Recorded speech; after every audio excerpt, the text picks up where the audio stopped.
don't follow them home. Oh my Gosh, God, please. this happened. Huh? Wait lang, hindi Nangyari follow, wait, almost happened. So, here's the kwento, okay? Hindi ngayon, hindi to recent. Pero last year, nung nakatira pa ako sa, pwede ko naman nasabihin kasi I'm out of there. Diyan sa Victoria Sports Tower.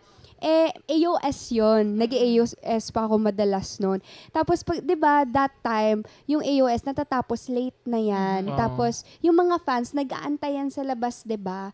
So, what happened was that, may mga fans doon.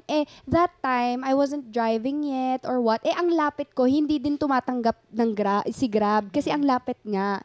So I have no choice but to like walk home kasi malapit lang. Oh my gosh, they like, saan ka nakatira? Ganito, ganyan. And as I'm like walking, they're like trying to follow me and I can't like just stop kasi, and I can't also like tell them na, oh, dyan Victoria Sports, ganito, ganyan. Ayun, so parang I really had to like go back inside and then wait for a bit and then parang like sneak onto yung kabilang, yung sa may Studio 6 ba yun? Na gate. Gate, oo, nakiusap ako sa guard kasi ganun nga yung nangyari.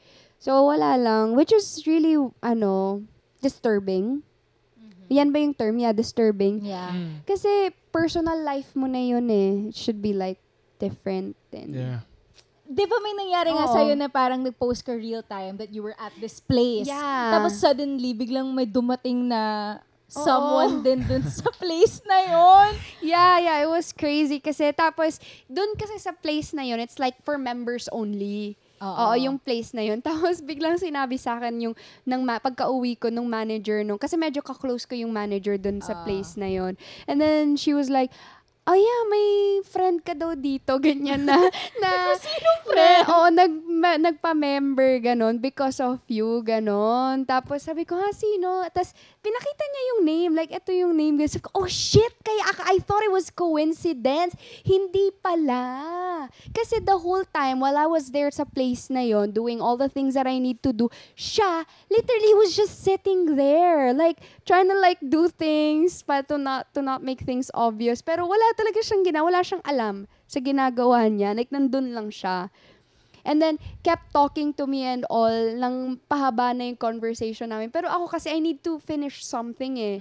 So, parang sabi ko, I have to like, Nandun ka to do your thing. yeah. So, parang, that was so weird. So, actually, after nun, never ako nag-post ng real time pag wala ako sa work. Gets? Like, pag sa personal lakad pag ko. Oo, pag work na lang talaga. Ayun. Same, I don't do that. Gets. now. It's weird.